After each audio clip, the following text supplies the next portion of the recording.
Easy being the fastest quarterback you've never seen. I'll be right back. There's no quicker way to get into DFS. Play Super Draft today and see for yourself.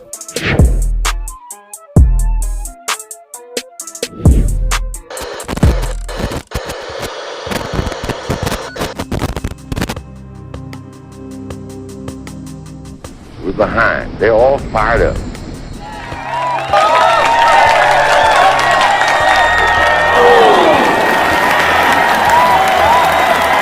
What we got to do? First place, our defense has got to go out there and take the ball.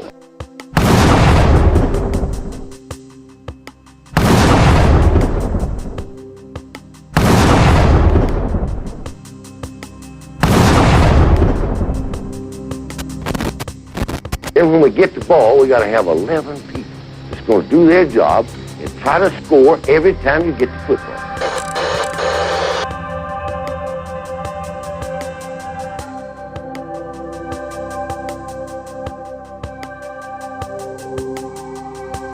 If we do that, we'll be all right. Do that, we'll be all right.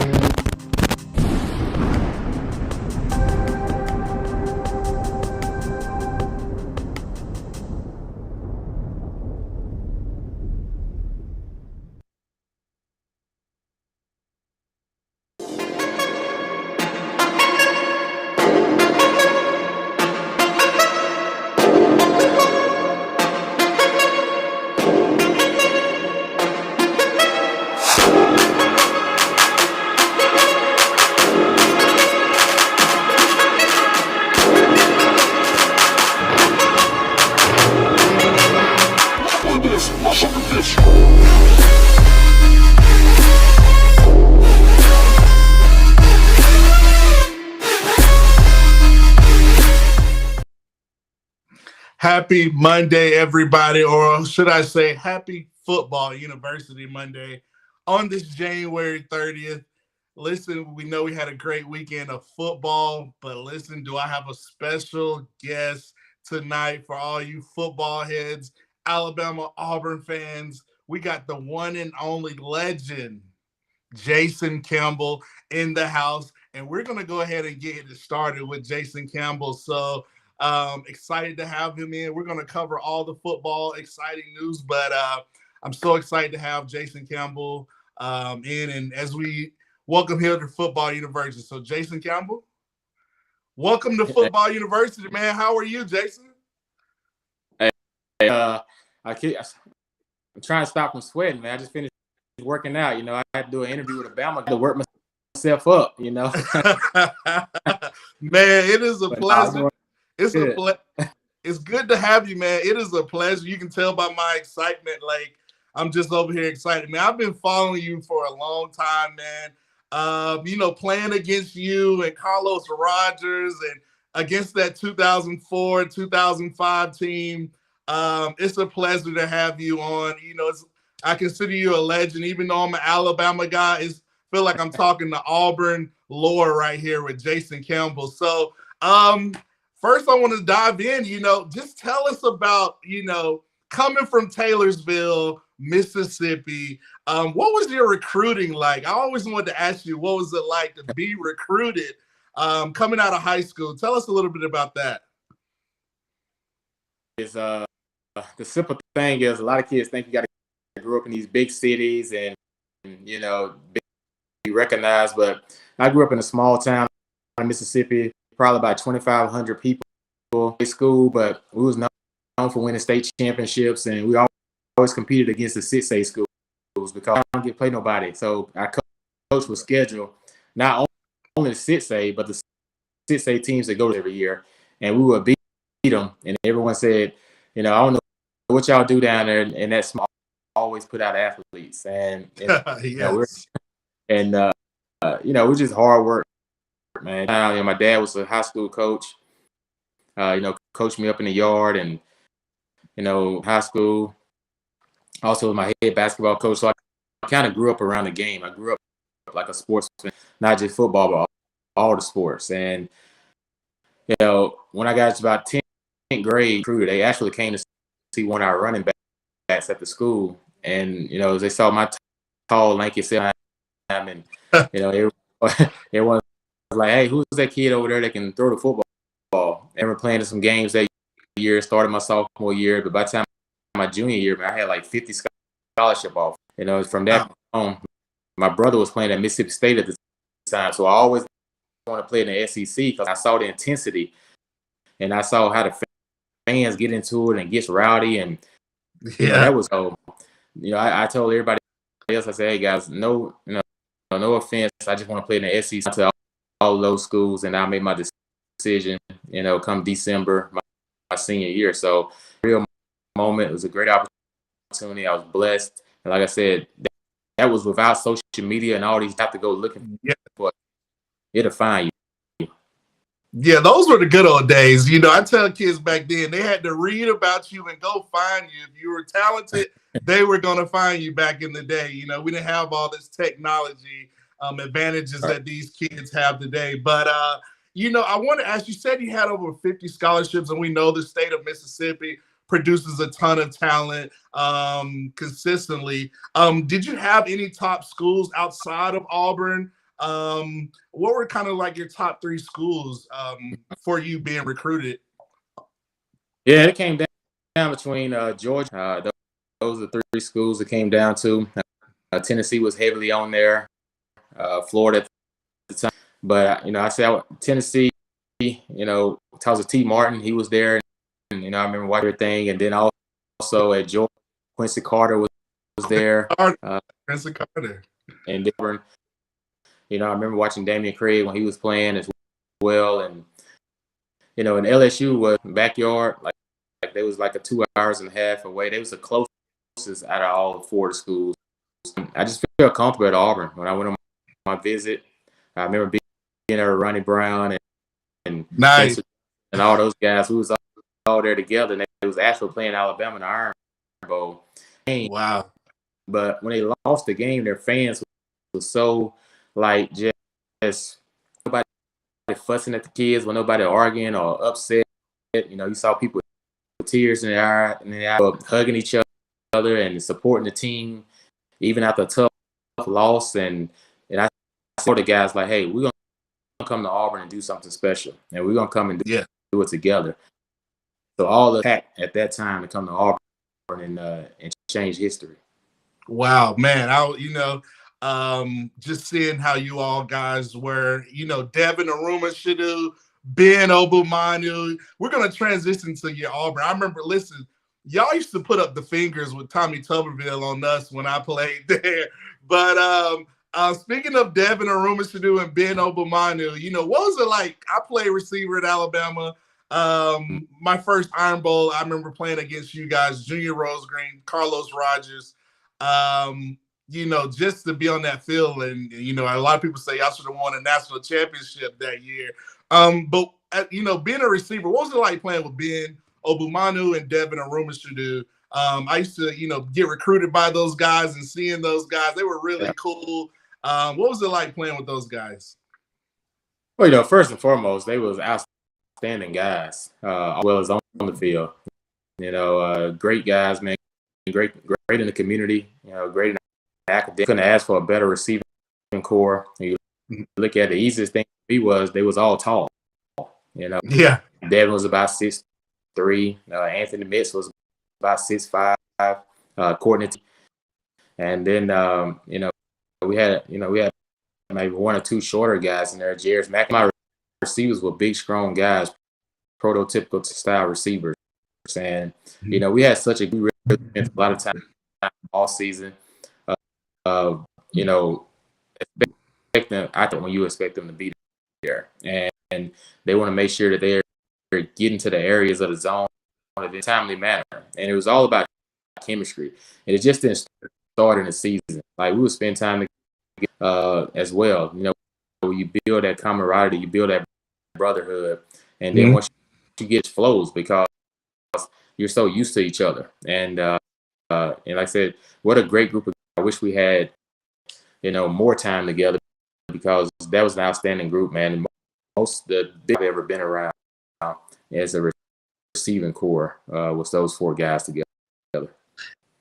Man, that is awesome, man. Ladies and gentlemen, here at Football University, we're here with the Auburn legend, Jason Campbell. Everybody's just so excited. I told you, I'm like 25% over here like a fan, just over here just talking to the Auburn legend. But, man, what was some of your best memories? Let's see what was your best Iron Bowl memory? And, what was your best collegiate memory being on the plains down there at Auburn? Oh, man, I would say our best Iron Bowl memory, probably 2002. And I know some people say, why not 2004? Y'all came back. But 2002 was because Alabama was ranked top 10. Just lost a tough game to Georgia. And, we was kind of reeling a little bit. But we still had a really good, not many people gave us an opportunity. Caddell didn't play that game. Ronnie didn't play that game. Bama defense is ranked number 1 in the nation. So all you heard was how bad it beat, and all us making a pack, guys on that team that was seniors that year, Jabari Robinson and Brown, and guys just came out to play. And Roger Hood was on that team who played for the Eagles. And Roger Hood, yeah. It came out of that game, man. We played like lights out. Like it was a hard. We jumped on them early. We got up 14-0, and we ended up winning that game 17-9, I believe, if I remember. But we ended up winning that game, and it was it's when we realized that we was gonna have a special team on the way because a lot of us on that game was sophomore at that time, and to go into Tuscaloosa and win a game against a top 10 Alabama defense in the nation, and to win that game and then go on and beat Penn State after that 2,000-yard rusher, and to go to win those games really let us anybody, and we can beat a lot of big time football programs. Wow.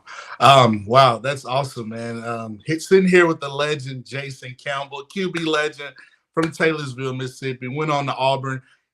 Let's transition from Auburn.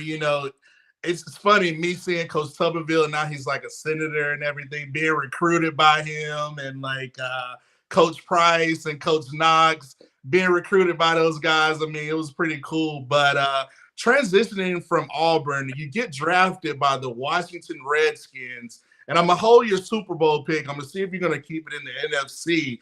But, what was it like getting transitioned, going to the NFL, being dressed 25th pick with the Washington Redskins? I know people up in the DMV area, it's a lot of Redskins and Ravens fans. Tell us, what was it like to have that experience being up there with the Redskins in your NFL career?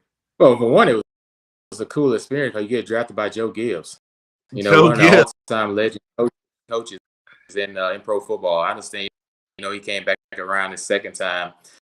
He was he knew how to galvanize young men. I remember my first 3 years there, 2 of those years. The thing about it is, everything flows from the top down. In tough times, dealing with a lot of off the field stuff that kind of carries onto the field. And it was kind of a tough experience because it's such a revolving door. It really do it to you, and having guys around you, and then every single day it felt like it was a change, especially within the coaching staff and then within the locker room. But one thing I would say though, I enjoyed all the fan base. I enjoyed, the people. For it's just a tough franchise because of all the parts. But if they ever can get everything going and get everything galvanized together, man, it could be a great success. Say that. Going there was tremendous. Being in the nation's capital. I remember going down, looking at a lot of monuments, and that's my first time ever going. I got drafted there, and and so you get a chance to see a lot of things you wouldn't see on a regular basis. But at the same time, in that NFC East against the Dallas Cowboys, Giants was a rivalry, the Eagles was a rivalry game. At that time, the NFC East was probably the best in football because top down, everybody could make the playoffs division. So, the Giants ended up winning a couple of Super Bowls during that time. But I tell you what, it was a great experience. It's also a business. And I always tell guys, man, make sure you don't chase the money, man, because if you chase money, you'll be chasing for the rest of your life.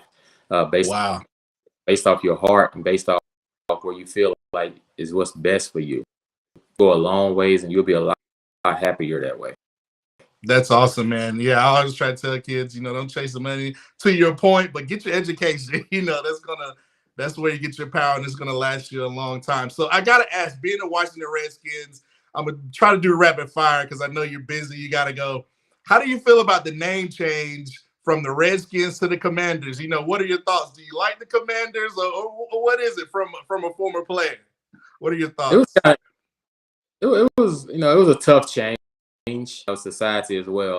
I understand things can be a little sensitive to some cultures. You're not, you want to make sure you're being sensitive to and hearing what they have to say as well. So, but it was tough because that's the team you got drafted to. That's the name, that's become legendary. They're, it's a huge following. And then, it's kind of like history being erased. It's kind of what it feels in a way. I have kids and I can say, hey, Dad played for the Redskins. They're gonna be like, who's the Redskins? Who? So then you have to understand. But I get it. I understand it.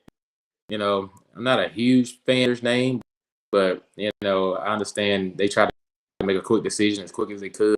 But we live in a society, man, where it's a popcorn where everybody wants something done immediately. And so, I guess they try to do the best they could. Awesome. So I got to ask this is my last Redskins / Commanders question. Who's the bigger rivalry? You mentioned the Giants and the Eagles, that NFC East division. What's the biggest rivalry in FedEx Field? Is it when the Cowboys come to town, or is it when the Eagles come to town, or is it when the Giants come to town? I mean, who is the biggest rivalry for you guys? I'm gonna have to say Cowboys. That's but the Giants and the Eagles, the Philly and playing at Lincoln Field, like it was, they would throw stuff at your butt, egg you right there to the stadium. You get on the field, they call you all kind of names and everything. Yeah. Or it gets you going. But I would also say the Cowboy history of the Cowboys and the big fan base that they have, boys and everything. But it was a great division because of the rivalries. Back to everybody being good. Right now, the Eagles are really good. Dallas is kind of like up team. The Giants kind of like feel like they're coming above water now, and they're peaking, but they're almost about to be a good football team. It's just a lot of things they got to get fixed, man. They got to get the organization stuff fixed out first, and if you can get all that worked out, then I think everything else will start to flow. So they just got to figure out what they're gonna do and how they do something. That is awesome, man. We're here with the legend Jason Campbell. So we talked about the Redskins. We talked about Auburn. Let's talk about Auburn real quick. What are your thoughts about Hugh Freeze? I know he's an offensive mind, coming from Ole Miss and Liberty. I think it's a pretty good hire. What are your thoughts about Auburn having Hugh Freeze on the Plains now? Yeah, you can already see the results of the hire. I think Caddell Williams, those last 4 games of the season last year, and putting that energy and putting that Auburn spirit back in base, back excited about Auburn football, because it was getting really dry, and people were losing hope in everything, in the program. And then all of a sudden he stepped in, started bringing base. Everybody came back, and then once we hired Hugh Freeze, first thing he did was coach, and then after that, both of them and have put together a really good staff. And the one in the SEC before, he comes with a lot of experience. He comes, with a lot of how to develop quarterbacks. His offense has put a lot of big time receivers in the NFL. If you're a guy that loves offense, you have to take a hard look at Auburn now. He's going to do everything he can to get this system back where it needs to be. If you look at RG3, Baylor, when he was out there in Baylor, he's an offensive coordinator. So you got 2 really good offensive minds. The other part of it that makes it really intriguing and higher is the recruiting. Last year we had about 20 at junior day. 20. I heard of it. It's terrible. We had almost 200. So that just goes to show you. And then recruiting, like we see something when he got hired to finish in the top 15 in the nation. In transfer portal, we finished 1 and 2 based off who's scoring it. So it just goes to show you, man, you got to have players to win in this level, but you also got to be hungry and recruit and put effort into it to get those players, and that's what he's doing.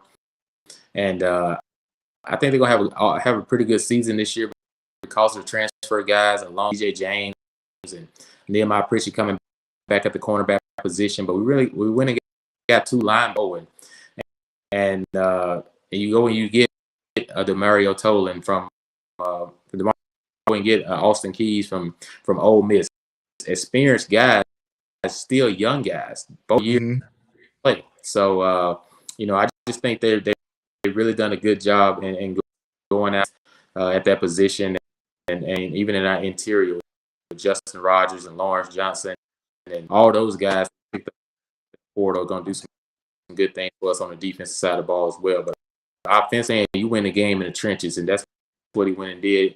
He went and got 3 of the top 5 offensive linemen, ended up signing at Auburn, and he ended up getting a top center in Avery Jones. So from that standpoint, we're about who's going to be the signal caller, and I think that's going to work itself out through the spring. Okay, awesome, man. You sounded like a coach on here, Coach Campbell. You and Coach Freeze on call every night. I mean, you giving me names, depth chart, everything. Transfer portal, man. You're an insider, man. Man, that is awesome. But I just try. What were we gonna say? Excuse me, sorry. No, I said I just studied the game. That's it. I'm a student of the game myself. So thank you for all this information. I mean, it's just been a pleasure. Last question, are you going to be, who's your Super Bowl pick? What are your thoughts? And, that's what we do at Football University. I know a lot of the fans, my Bama fans out there, they're happy to have you on, but they want to know, who's your pick for the Super Bowl and what are your thoughts? Are you going to, roll with Patty Mahomes with the AFC, or are you going to, roll with, the NFC, the Eagles? Man, it's a tough game, man. This is a really good college championship game.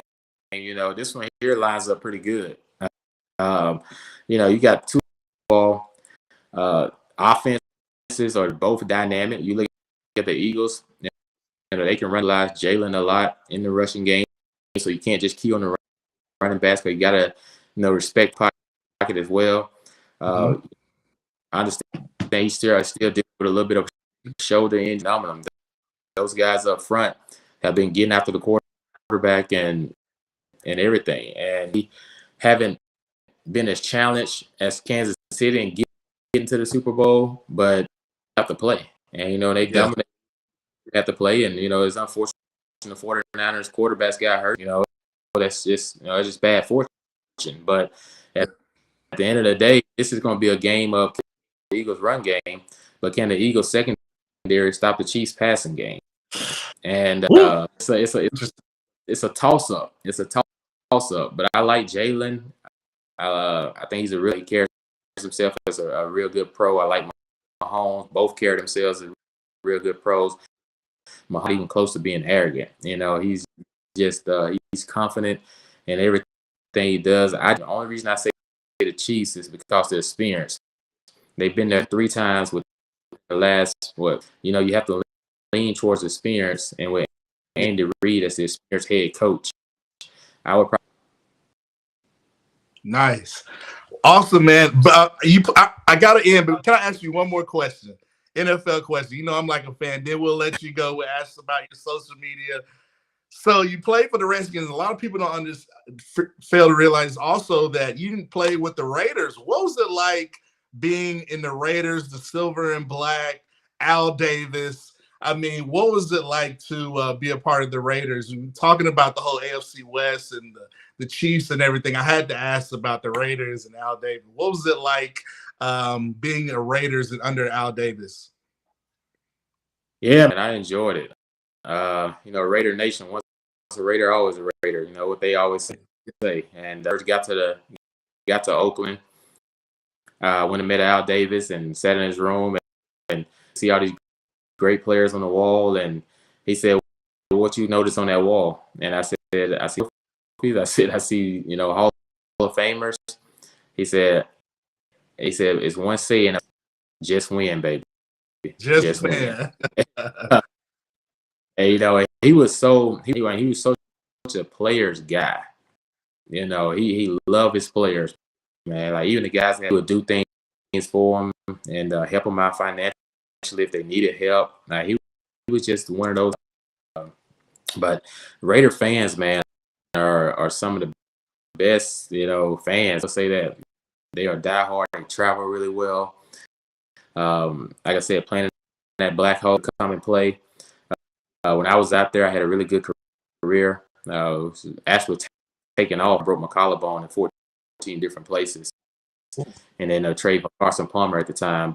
But it was special. And, that will always sink with me in my mind, like what could have been. I'm fortunate, man. I'm blessed. God always protects you from things you don't know. But at the end of the day, 10 years in the National Football League, I have no complaints. I was able to walk away with a couple more contracts to continue. I just fell out of love with the game, out of 10 years and else. And that's when I decided to retire and, try to get my family life going and patience. And, now I'll be the, play-by-play caller, radio color analyst with Auburn this fall. I'll be my first time doing it. Yeah, so Stan White retired. So now I start doing that starting this fall, and I look forward to doing that and being more around the program. So, it's a great time and everything. But, yeah, I enjoy playing for the Raiders. Awesome. Well, listen, man, thank you for your time, Jason Campbell. Continued success on your journey. I mean, you're speaking about Auburn, man. I don't want Auburn to get too good. No, I'm just playing. It always makes the rivalry so great. Roll Tide, War Eagle, man. Just a fan. Thank you for coming on. How can fans stay in contact with you? You're going to be the play-by-play color analyst for the Auburn radio network, correct, this year? And how can they reach you? What's your social media, Twitter, all that good stuff? Yeah, you can reach me on social media. J Campbell 17 is my, you'll see it. And then it's the one with the blue check mark. I know some people try to impersonate it. I'm sure we get it verified. So, know that that's me. The one is verified. Verified is JCam, capital JC, lowercase AM, _17 as well. So, you can find me on both of those. Most of the time I'm tweeting about things going on, all certain things in life. but that's where you can find me at. Oh, you also can find me on my Auburn podcast. Oh, nice. Okay. I just had Stan White and Taylor Beth Davis, who works for ESPN College Football. So we just interviewed him about his at Auburn, and then I'm passing the mic on to me. We also talked to Caddell on our episode about his whole experience of the last 4 weeks of the season this year with the new coach, Coach Freeze, and how things have changed on the plane. So both of those two great. Just go back, check them out. Just subscribe, it's free, and continue to follow us each and every week. Awesome, man. Well, we're glad to have you on Football University. Ladies and gentlemen, give a round of applause for the Auburn legend, Jason Campbell. Jason, be safe, continued success, and we'll talk to you soon, man. Have a great rest of your week. I appreciate you, brother. You too. All right. Thanks, Jason. Ladies and gentlemen, the legend, Jason Campbell, stepping in with us, giving us here at Football University some time. I know it was tough. He was talking a lot of Auburn stuff, trying to get the Roll Tides in, but we're here. So, speaking of, man, I'm just over here in shock and awe. But let's dive right into the crazy weekend. I just gotta say, Roll Tide. Coming after hearing all that Auburn talk, I just gotta say, Roll Tide, just to get the juices flowing back, coming back to what's it all about, baby. But we're glad to have Jason Campbell on. But man, let's talk about this crazy weekend. Let's shout out the student section. I saw the comments: Spencer, William Bryan, Stephen Hicks, Jeff Stapleton, Nick Saban Jr. So glad to have y'all in. But man, let's dive into this crazy weekend. And let's start with the Eagles. I got on my green, so I guess I'm going to start with the Eagles. Fly, Eagles, fly. I mean, Jalen Hurts put on the clinic this weekend. The Eagles, Devontae Smith, Nick Sirianni. Those guys put on the clinic versus the 49ers, and I got to say, it was crazy. At the link, I picked, last week I said I'm going to roll with the Eagles. I know Jason Campbell just said he's going to roll with the Chiefs, but I think I'm going to roll with Jalen and the Philadelphia Eagles. You look at their defense, their front four. Their offensive line, they have the best offensive line, physical. They have the best defensive line. And Football University, that's what we talk about. Football is won in the trenches. Like, you got to have, and that's why I'm giving the edge to the Eagles. And if we find a way to bring it back to Alabama, Landon Dickerson, left guard, right guard. Jeff Stoutland, he used to be the offensive line coach. Shouts out to those guys. Not only Jalen Hurts, but Devontae Smith. Listen, the Eagles, they are rolling, but you got to win it in the trenches. And shouts out to Devontae Smith. Can we talk about that catch? Just bringing back, flashbacks of him making that crazy catch in Baton Rouge. But, man, I know a lot of people said it wasn't a catch, but got to shout the Eagles. The reason I'm high on the Eagles, they have a lot of football awareness, high IQ. Jalen, once he saw it was a catch, he, signaled the sign that way they can do a hurry-up offense.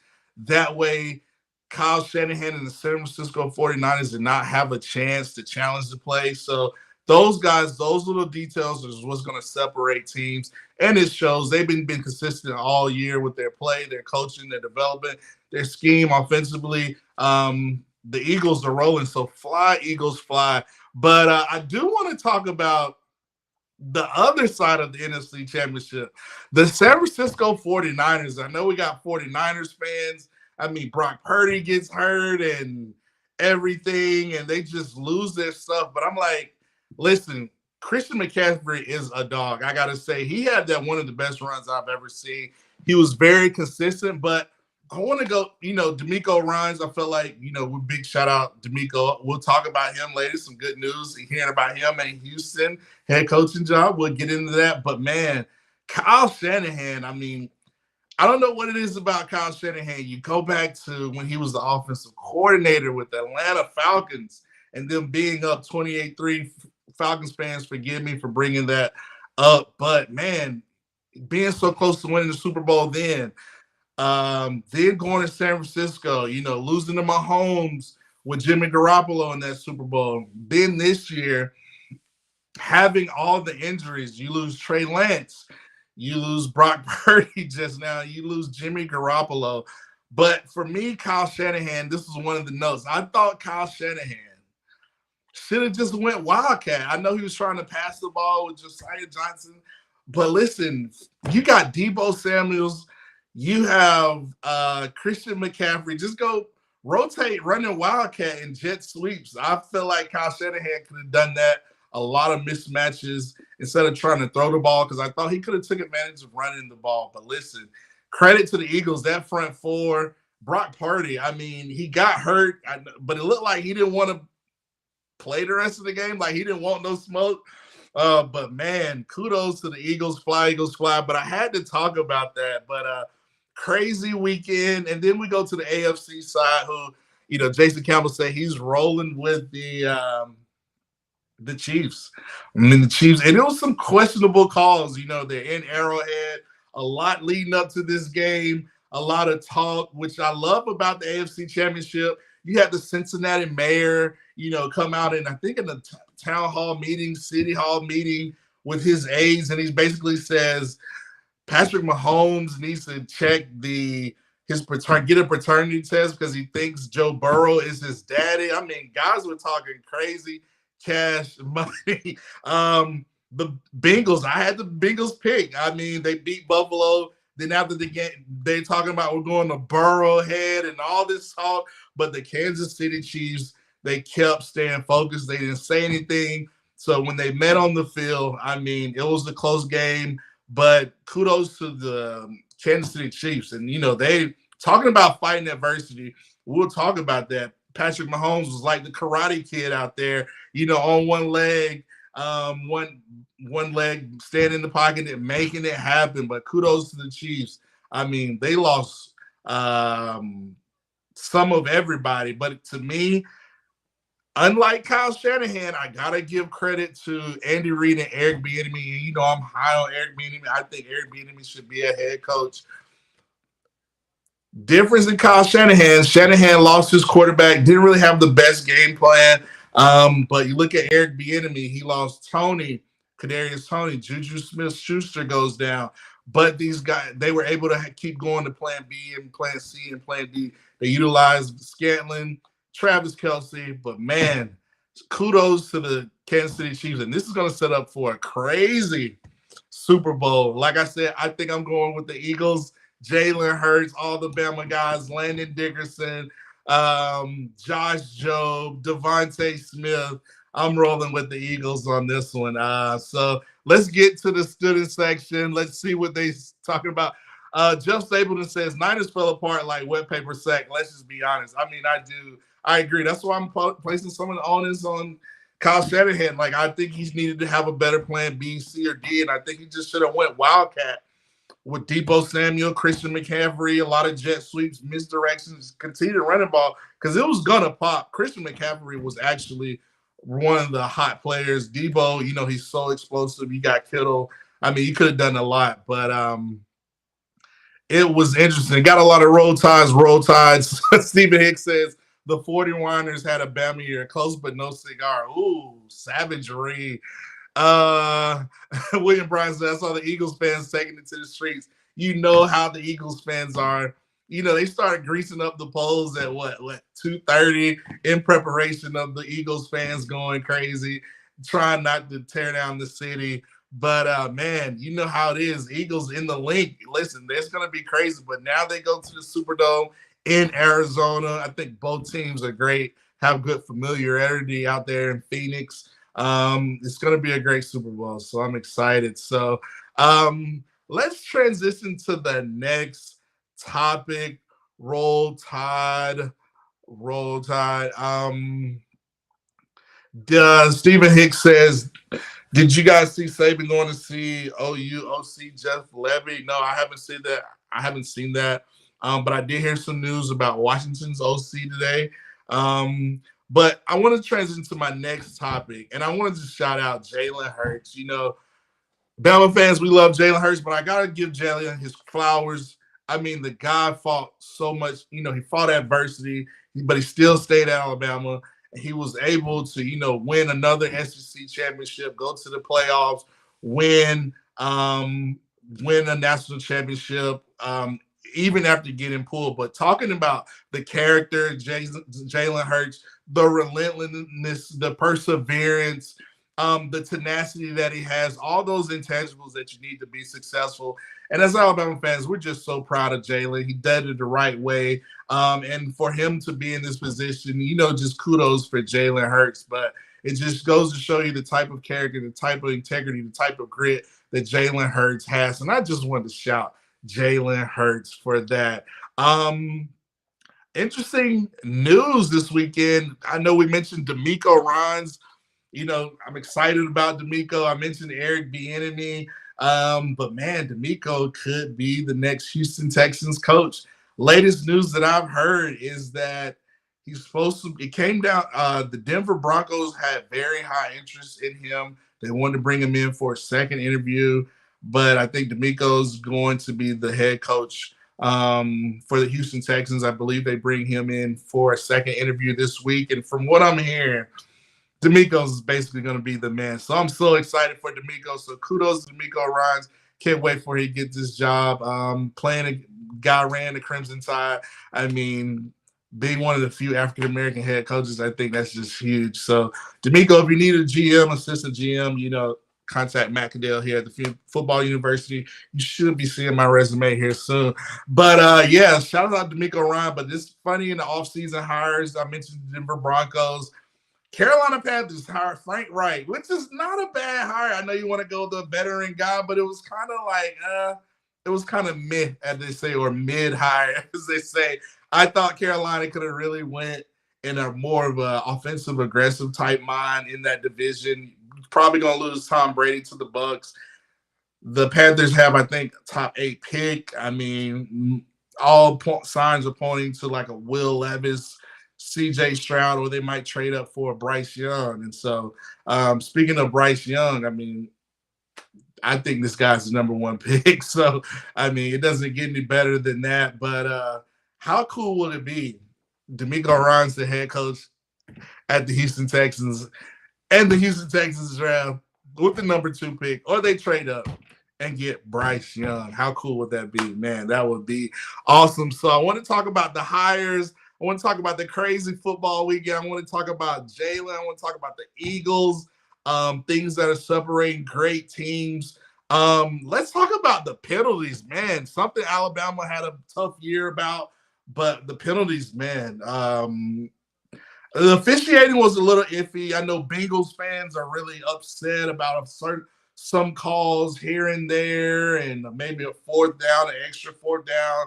Zach Taylor was upset, but you got to make the plays, and you can't hurt yourselves. I know San Francisco 49ers basically continue to have penalties.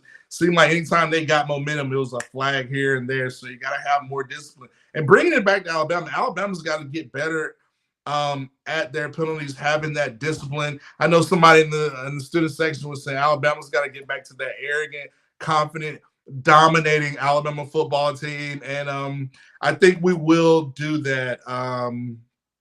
I think we will do that. So that's something I want to point out, because that's what we do at the Football University.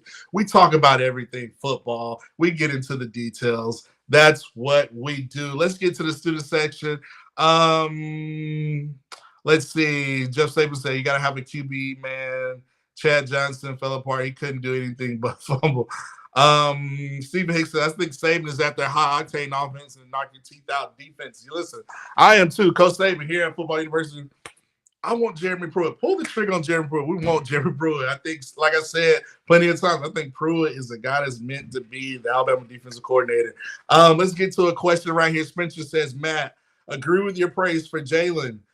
Do you think Miro will be our next Jalen? I see the same issues both at a college level. I mean, good point, Spencer. I understand your point of view.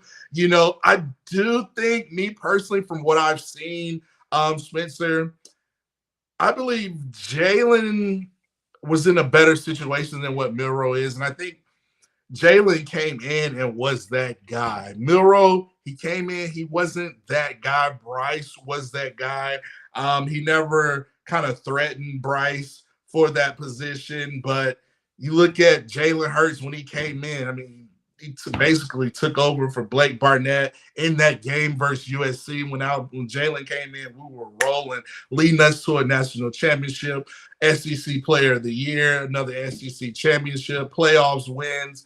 I just think Jalen was farther ahead, and he had an offensive coordinator that played to his strengths. So I think Jalen is more ahead than Milroe from what I've seen. I just think when you heard about Jalen, you knew he was that guy. Milroe, I think he has all the potential. He needs to be developed, put in a good system or scheme like a Jalen Hurts was with the Lane Kiffin as the offensive coordinator. But one thing about Jalen, and I keep saying this time and time, Jalen Hurts continued to get better at his game, his craft. He has the leadership skills. Jalen continued to get better at his downfield passing. And yes, he had to get pulled in the national championship game. And we know fans want to talk bad about Alabama fans taking credit for Alabama. But I'm like, Jalen graduated from here. Alabama fans love Jalen Hurts. So, hey, you don't know what you're talking about. You're just jealous because Jalen probably beat your team. But anyway, like Jalen Hurts, man, he was a playmaker. He was so dynamic when he came in. So I just think they're two different players. But I think Jalen Milroe has the potential to do that. But listen, Ty Simpson is on his Ty Simpson. Man, the way he runs, I mean, elite arm talent. He's mobile. He can run it. I mean, you can see what he can do when we get a great offensive coordinator. I think it's going to be beneficial both to Jalen and Ty Simpson. So, Stephen Hicks, I think Milroe will be getting all the snaps and a good throwing coach. Yeah, he's got to have it. Like I said, he's got to be developed. I think he has the potential, but he's got to be able to do it on the field. It's going to be up to Milroe. We can say, oh, I think Jalen, I think Milroe's, I think, or I think Todd Simpson's this, I think. At the end of the day, it's going to be up to those two guys. Who's going to take the bull by the horns, as Coach Saban would say, and run this offense and execute and not turn the ball over and put the pressure on defenses. That's what's going to separate. And listen, I tell people all the time, when I hear guys getting first-team reps, to me, that says a lot. And when I started hearing Todd Simpson get first-team reps because Bryce was hurt, to me, that spoke a lot of volumes. I'm just saying, that's my 2 cents on the situation. Jalen Hurts will always bleed Bama Crimson. I mean, we all know this. I mean, the guy graduated from the University of Alabama. He won playoff games with the University of Alabama. He won a national championship with the University of Alabama. He made it to the championship game with the University of Alabama. Although he had that year at Ole Miss and, very successful Heisman finalist, going to the playoffs, all that good stuff. But listen, we can both celebrate Jalen Hurts, but Alabama fans are always going to hold a special place in their heart for Jalen Hurts just because of the character that he has. William Bryan says, I want to see Saban get mad on the sidelines too. Me too.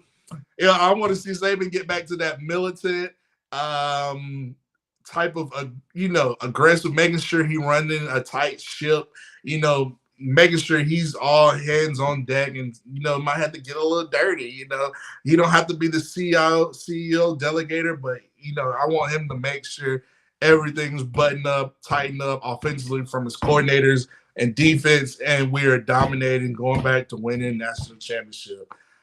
So let's do it. I think we got the right guys. To your point, William Bryan, the players and the coordinators. So great points. Keep it coming in the student section. Shouts out to the student section. I mean, y'all are basically the greatest commenters in podcast history. I'm gonna give you that title. So let's go to the next topic. We talked about head coaching hires. I thought it was just crazy. I mentioned Jeremy Pruitt, having a defensive guy. I think the Dallas Cowboys, and we heard Jason Campbell talk about the Cowboys, but them retaining Dan Quinn as their defensive coordinator, I think that bodes well for the Cowboys. And I think, to bring it back to Alabama, if we can get Jeremy Pruitt, I think Pruitt will have a Dan Quinnish type of impact on the defense, putting the guys in the right places, being able to defend, get turnovers, sacks, pressures, being able to have that leadership, that aggression from our defensive coordinator side. So let's move to the next topic. So let's get to the student section. Spencer says, Matt, your opinion, sir. How do you feel about OCs and DCs being on the sideline or in the crow's nest? I want to do what works best. I'm a fan of both, but at the end of the day, I just need my coordinators to know what they're looking at. I don't care if you're on the sideline or in the booth. I'm just frustrated with that pass regime being Golden, Bill O'Brien. Golden was on the sideline, but he looked like he didn't know how to stop. Like you're 2 feet away from the defense. You give I didn't know if it would help him to come up with a creative game plan, how to stop, how to make adjustments, stop Tennessee's offense, how to put a spy on Jordan Daniels, little things like that. It seems like Pete Golden did not have it, dropping our Will Anderson, Dallas Turners. No, we need these guys rushing the quarterback. You look at the Philadelphia Eagles, Hassan Reddick, Fletcher Cox, Brandon Graham, Ndamukong Suh.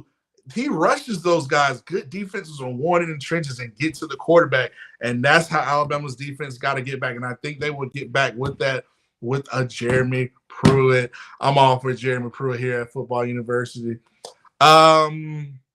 Steven Hicks says, get back to what he taught Kirby. Yes, get back to, once he took over the defense, we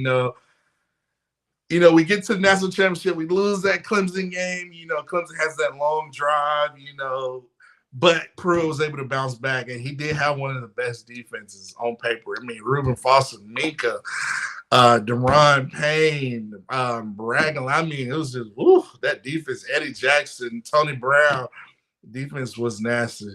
But, I think it works best. I love having my coordinators on the sideline. You look at a Sark who could just see the defense, what they were trying to do, kind of get the flow of the game. Whatever works best for you to get in the flow of the game, that's what I'm all about. I didn't think Bill O'Brien knew how to kind of get in the flow of the game or whatever he was not looking at the defense, in my opinion, or coming up different creative ways to attack the defense. But, I'm excited. I'm excited about the news. Hopefully, I think Coach Saban's going to make a great hire on both of our coordinators. That way, we get back to winning. That's what we do. We talk about winning here at Football University. So we talked about a slew of things, having different types of plans. We talked about injuries. Let's talk about we talked about the hires, and I know this is a crazy transition, but talking about the NFL hires, Frank Wright, Daniel Quinn, but Nathaniel Hackett, the former Denver Broncos head coach who got a lot of criticism for the lack of production for Russell Wilson. He's now the New York Jets offensive coordinator with Robert Saleh. Quentin Williams had a great tweet last night talking about now Nick Bosa knows what I'm going through, not having an offense or a QB. I thought that was a classic tweet. But, the Jets got rid of Mike LaFleur, and they just hired Nathaniel Hackett. It's pretty cool. I don't know. It's interesting to see how it is. But, they got Zach Wilson, and everybody starts saying, is that going to make Aaron Rodgers go to the Jets? Is that a sign right there? But, you look at the San Francisco 49ers. I've been saying this here at Football University. I think it's going to be a lot of movement come this offseason. You look at Tom Brady. Maybe Brady goes to the 49ers. He looks at the uncertain. Does a Jimmy Garoppolo end up, let's say, at the Tampa Bay Buccaneers? Something like that. What does San Francisco do? Do they roll with Brock Purdy? Obviously, he's going to be out 6 months. The way Shanahan likes to do it, Trey Lance, I can see him looking at another quarterback, trying to bring in maybe a veteran. So it's going to be a lot of movement. I think Rodgers is going to end up somewhere. I don't know if he's going to go to the Jets because it's like we've seen that story already with Brett Favre. I mean, Brett Favre was a great quarterback for the Packers, and he ended up going to the Jets and the Vikings. So it's kind of be seeing the same thing. But I do think Aaron Rodgers is going to end up somewhere else. Yeah, it's going to be interesting. But I think it's some smoke with, Brady to the 49ers, maybe Miami too. You never know. But speaking of Miami, speaking of Tua, Jalen, I'm seeing all that the historic games Jalen played in, the SEC championship, when he had to come in, Tua goes down, and Jalen comes in, kind of, the reverse of what happened in the national championship game when Jalen got pulled, and then Tua comes in. But a year later, Tua gets injured, Jalen comes in, leads us to victory versus Georgia. And it just made me think, I was like, man, one of the biggest knocks, Jalen was always there. He was available. But one of the biggest knocks on Tua was consistently injured. Man, I mean, even to this day. So, excuse me, seeing Tua have this success this year with Mike McDaniels, but having Jalen have the success is so interesting to see, the difference in between the two careers. But man, I just thought that was a crazy point. Even in those games when Tua, I think the biggest knock on Tua was his injuries, being injury prone. So Tua, man, do what you can to get back healthy. We know you're in concussion protocol, man, but man, we want you to stay healthy, man. Stay healthy, please. So let's get to the student section here at the Football University. Got some great questions. Thank you. Spencer says, Matt, in your days, what affected you more, put on the headset or having to look at your OC's eyes walking off the field? For me, I've got to put on the headset as a high school football coach, and I love it. I love coaching. It's so much fun. Get to develop, being around Saban and listen to all the great coaches that inspired me. Spurrier, all these guys. I used to want to wear this visor because of Spurrier. Shouts out to Spurs, how he had the Gators rolling in the 90s. But I love putting on the headset. I love attacking. I always have that competitive juice, being a coach in the high school level. So I really enjoy putting on that headset. But having to look at your OC's eyes while walking off the field, that's good. Great thing about, I'll tell you a quick story, Spencer. Great thing about having Coach Saban, when we had Coach Saban making the transition from Coach Shula, it was, we were able to be more confident. We were more in tune with each other, had a great line of communication. And being able to tell I'll give you an example, the Arkansas game where I had the famous drive, the famous catch, last second catch. But I remember in that game, there's been plenty of times I'm coming to the sideline, I'm saying, listen, this is wide open. This is a play we need to run. And having that communication between your offensive coordinators and the players, that's what makes it successful. And I think that's what Coach Saban is going to try to get back. I think we kind of hit a little hiccup when Bryce got injured, and Bill O'Brien wasn't maybe calling the plays like we should have. So I think Coach Saban is going to get it ironed out with our next offensive hire and not defensive hire. So great question, Spencer. Student section says, Stephen Hicks says, all Saban's coaches need to set the tone, get the ASS and tell them that's not going to cut it. Do your damn job. Strong words by Stephen Hicks. I think Coach Saban's going to bring back a lot of more former guys. You look at a Pruitt, more guys that's been around the program to kind of, know what the Bama, Devontae Smith had a great quote. They said, he's getting interviewed. They said, where did this mentality between you and Jalen Hurts come from? Wanting to dominate and continue. You got one more game to go. And Devontae quietly says with a cool grin, Bama. I mean, great line. I mean, just awesome. Just love it. But I do think Coach Saban's going to get more of the energy guys.